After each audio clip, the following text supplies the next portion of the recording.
Hello and a big welcome back to the Korean Beauty Show podcast. I'm your host, Lauren Lee, K-beauty expert, long-term resident of Seoul, South Korea, and your guide to what is going on in Korea right now. So for this week, what I wanted to do is have a little chat about why so many beauty brands are making their products in Korea. Now, you might be thinking, yeah, duh, we already know that. Like, this whole podcast is about companies, brands, people making products in Korea. And that's true. But what I wanted to talk about today was not Korean brands and Korean people necessarily making their products here, but foreign brand founders, foreign brands that are looking to start out for the first time. Maybe they already have a collection and they're actually wanting to turn the production over to a Korean manufacturer and have it done here. That is what I wanted to talk through. And one of the reasons for that is that part of Style Story's business that we actually do here on the ground in Korea is our consultancy business. So we basically act as consultants for a really wide range of different people. We've worked with everyone from brand founders to aestheticians. I'm trying to think, new brands, people that are looking to do market research and things like that, established brands. Some of the brands that reach out to us or companies that reach out to us have just signed contracts with a Korean company in their own country, and they want to get more of an understanding of how it all works. So we work with a really, really wide range of people. And one of the reasons that I'm able to do that is because I've been manufacturing here for many years. I have many years of experience as working as a lawyer. My background was obviously working at a corporate law firm in Australia and then here in Korea for many years. And I was actually the 7th Aussie to be made a foreign legal consultant here in Korea. And that's a very, very small group of foreign lawyers that have gone through the process to be registered with the Korean bar.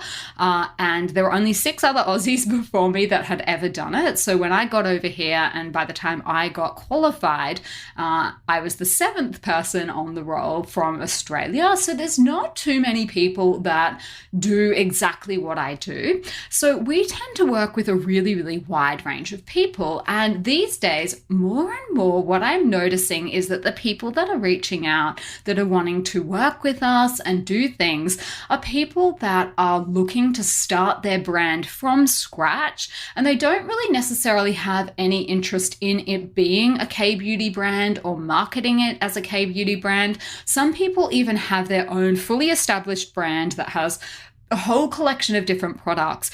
But they're thinking, they hear so much about what is going on in Korea, and they're interested in finding out whether their brand should, change their manufacturing, move their manufacturing to Korea.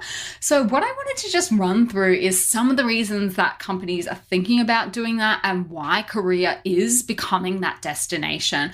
I think historically, particularly in Europe, when a lot of people think of, quality cosmetics, in many countries in Europe, people will say, well, the best cosmetics come from France and Germany because, they're recognized as being more scientific, they're safe, they're well made, they're high quality, all of those kind of things.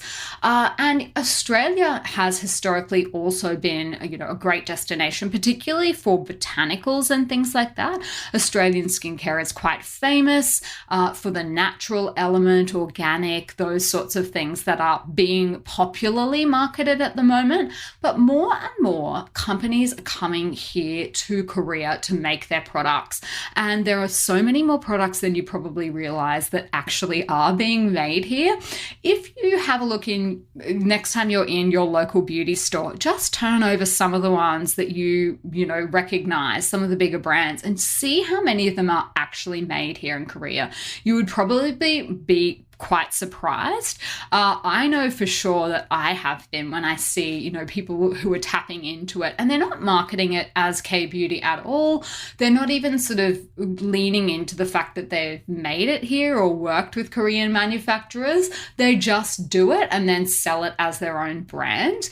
So it makes sense to me that Korea is such a big manufacturing destination, because manufacturing is what Korea does best in many different sectors. It is a great manufacturing country in lots of different ways. And the thing that I've noticed is that when it comes to cosmetics in particular, because there is such an industry that has grown up around here, there is so much more choice. Like, people are spoilt for choice when it comes to things like the manufacturers, the OEM manufacturers. There are so many different ones that you can work with here from all different sizes as well. There's the ones at the top of the market that you would probably be more familiar with if you tune into the show on a regular basis. Companies like Cosmax and Kolmar, Cosmeca, Hanguk Hwajangpum, Korea Cosmetics.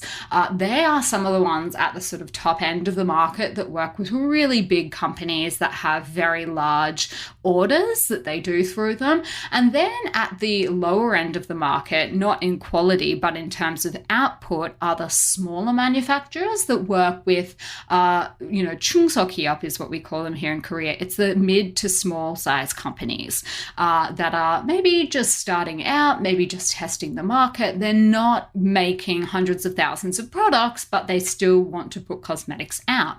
And when you go overseas to places like America or Australia or even Europe, a lot of the times it's prohibitively expensive for people to do it there, or it's just not possible because the starting orders, what we call the MOQ, the minimum order quantity, is just too high. It's too many products for a new brand to make all at once. Now, one of the ways that you can get around that if you are starting out as a new brand would be to actually formulate and make your own products. But not everyone can do that. And there are a whole lot of different things that go around, that are problematic, because obviously if that's not your specialty, if that's not what you have been educated in, you haven't gone and done a course or something like that, that's going to be really hard for you to, off the top of your head, come up with formulas. You would have to spend a little bit of money, a little bit of time to go and do a course in cosmetic formulation. You'd then need to source all of your ingredients. And there, in a lot of countries as well, there is a process for then making sure that everything is safe, sanitary, and hygienic. So you might need a special certification if you're making your own products at home. Whereas when you're working with a manufacturer or a professional formulator on a larger scale, they've already got all of that in-house. The problem is that if you go to somewhere like France or Germany to do that, it's really expensive, and they tend to only work with the bigger companies for that reason. So Korea is very unique in the sense that there are a lot of brands and people manufacturing products here that aren't necessarily at that really top pricey end of the market, or that aren't churning out, hundreds of thousands of products. The other thing is that Koreans are very on top of the global trends. So not just what is being made and sold here in the market, but overseas as well. So halal certification is increasingly more common here in Korea. Obviously, people in Muslim countries love K-beauty products as well. There are a lot of people that are coming from places like Malaysia to make their halal products here in Korea. Another big trend that I've noticed is vegan cosmetics, and we've spoken about this probably over the course of the last couple of years, that this is a growing trend. But interestingly, you won't find too many vegan Koreans. So it's a trend in cosmetics, but not necessarily as a lifestyle. And I think that part of that is the influence from overseas of people using vegan cosmetics. So these are all kind of things that Koreans are very capable of producing. They are on top of the trends and people can do it here. Whereas I think that's a little bit different from other countries. Like Japan has a particular style of cosmetics that they are very famous for. But if you're not a fan of that style, then a lot of their products are going to fit into that. The same with Australia. Australian companies, by and large, seem to really lean into things like botanicals and essential oils. And if you're not a fan of that, then it's likely that you won't be a fan of a lot of Australian skincare brands. Korea, I think, has a lot more diversity in the types of products that are being made and that they are capable of making at a really, really high quality. The other big thing is that, and I'm not saying that this is my opinion, but I think that for many people, brand founders, consumers, Korea is seen as a more trustworthy destination than maybe some other parts of Asia in terms of manufacturing. And that's because Korea has worked really, really hard to make its reputation synonymous with quality. So back in the day when K-beauty was first starting out, it had a little bit of a gimmicky kitsch image to it because of a lot of the packaging. But these days, with the sleek minimalist formulas and the really, Korea nails packaging. There is just no two ways around it. You can always tell when a product is Korean, I think, or Korean inspired because the packaging is beautiful.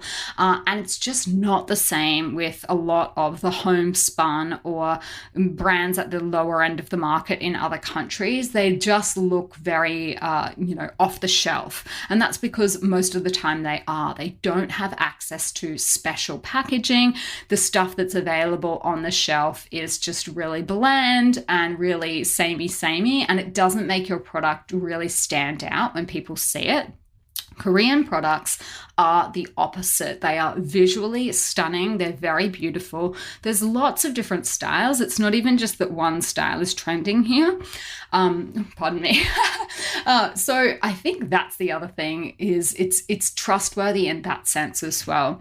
And I've kind of already touched on in this, but I think the real attraction with Korea as opposed to other destinations is that you can do an all-in-one solution here. So if you were a new brand, a new founder or something like that, and you were wanting to start out for the first time, here in Korea, you can do your packaging, you can do your formula, you can do what we call turnkey, which is everything you need to just then launch the product.